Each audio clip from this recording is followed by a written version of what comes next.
aircraft carrier has its big challenges, but even here on the runway, you have a carrier landing area painted there, so you can practice your landings to be as accurate as possible, even when you're landing on a concrete runway. That's exactly right, Ron. It's still one that needs to be practiced many, many times over. So what we've got is the flight deck painted on each of these runways here that allow us to practice more carrier landing on each and every landing that we do in the field. Now, I would guess that if somebody wanted to get on Google Earth and put in KNTU, they'd get an overview of this airfield, and they could see the painting, right? That's exactly right. KNTU is the ICAO identifier for Naval Air Station Oceana. Take a look to the left as we land the first of 2 Hornets, and overhead the diamond formation. Yep, we got the diamond formation coming in here from the left. That's going to be led by Commander Gigi Rose, Executive Officer of VFA 81. Wingman are Lieutenant Verbal Bachman, Lieutenant Commander Woody Mazuski, and Lieutenant Waldo Wilson.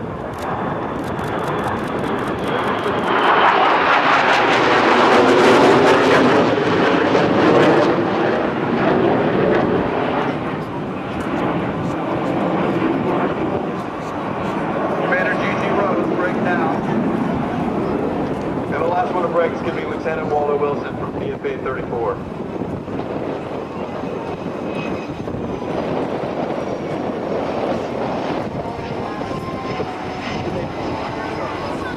Here's the controlled crash looking to the left. 600 to 700 foot per minute descent.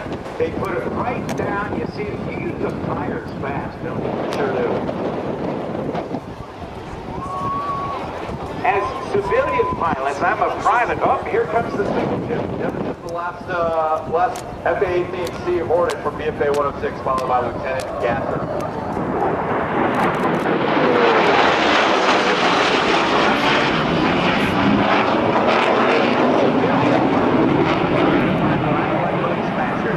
It's my job to come down and flare. In other words, give a little back pressure before I touch down, so I touch down as smoothly as possible. It's a little different. No, it's a lot different for you guys. Yeah, as you described it before, it's basically a controlled crash. We're not flaring at all. These landing gear are built for a high impact as it touches down, between about 600 and 700 feet per minute rate of descent. Overhead now, the carrier onboard delivery aircraft, and with me on stage is a retired naval aviator. He was flying when he was a teenager. Before he was naval, I've known him for most of his life. But Jeff, you flew these things. They carry a whole lot. Yeah, they do, Ron. They carry up to 28 people or 10,000 pounds of cargo to and from the aircraft carrier, or any combination therein. And COD stands actually for Carrier Onboard Delivery. And you like flying Grumman products.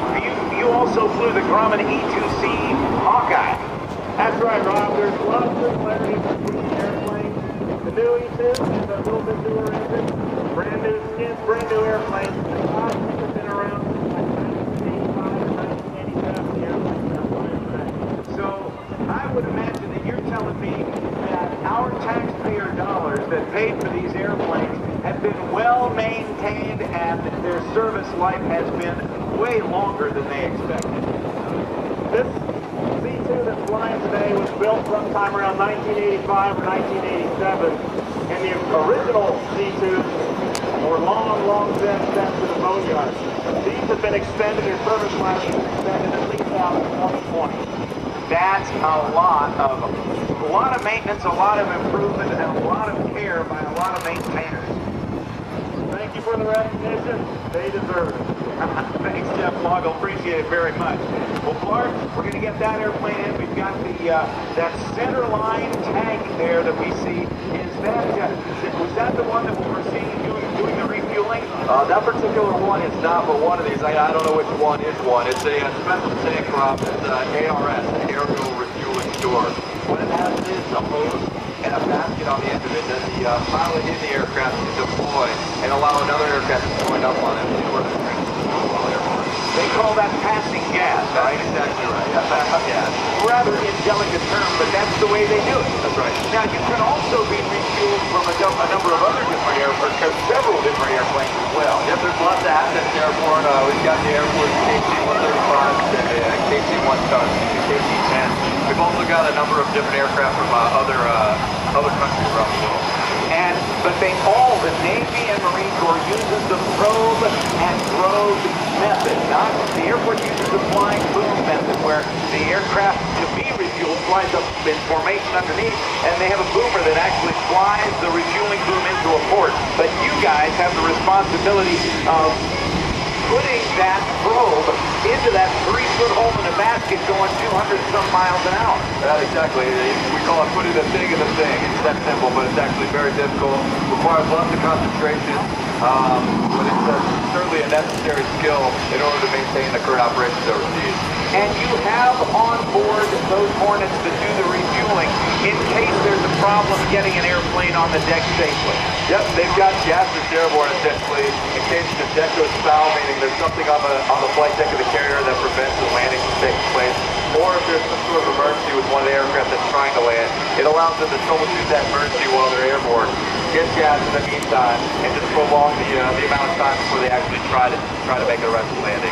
So you got brothers and sisters helping brothers and sisters, and all flying Hornets and Super Hornets. That's the name of the game. Brothers and sisters help brothers and sisters. That goes from top down. We've got the pilots that fly, but also the men and women that maintain these. Those are the real guys that are working hard.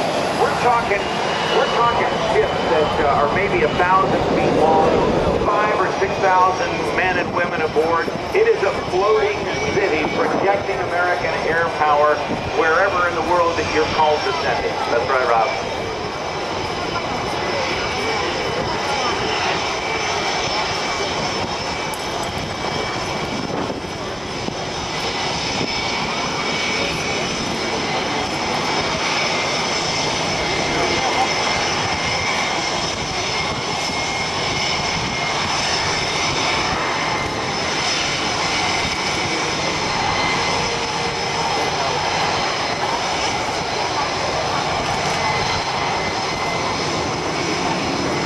Okay, ladies and gentlemen, as we recover the rest of these Hornets, I hope you'll join me in a nice round of applause once again for Lieutenant Kyle Clark Oberauer. Kyle, we really appreciate your service and what you did for September today. No sweat, Rob. Thanks for having me. All right, buddy, we'll see you later on in the day.